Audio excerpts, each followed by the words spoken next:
Vaxtavextir eru vextir sem maður fær í raun ofan á vexti. Ég ætla aðeins að setja upp dæmi til þess að útskýra þetta. Ef ég geymi 1.000.000 inn á banka í heilt ár á reikning sem ber 2% vexti, þá fæ ég fyrir heilt ár 2% af upphæðinni sem ég geymi inni og 2% af 100.000 er 20.000. Og þannig að eftir ár þá á ég 1.000.000 og 20.000.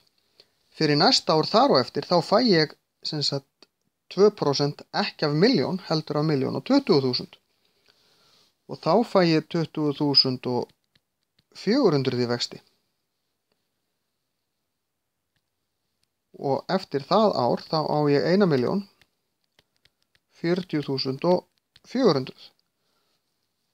Og þá fæ ég 20.808 krónur í vexti. Þannig að eftir það ár þá á ég 1.061.208 krónur. Ef ég fengi alltaf bara 2% ofan á 1.000.000, þá fengi ég bara 20.000 ári, en eftir 3 ár þá væri ég komið 60.000. En ég á 61.208, þannig ég kom með 1.208 krónur sem eru þá vaxtavextirnir. Það sem þetta vextirnir frá árinu undan bætast ofan á 3 árum. Ég veit að 1.208 krónur er engin svaka upphæð, en þetta eru bara 2% vextur og bara 1.000.000.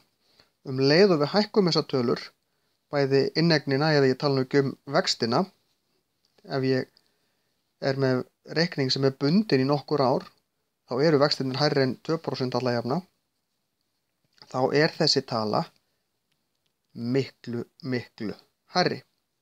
Og þetta er, þegar við erum með einhverjar upphæðir á góðum reikning, þá eru þetta upphæðir sem skipta í alvörunni máli.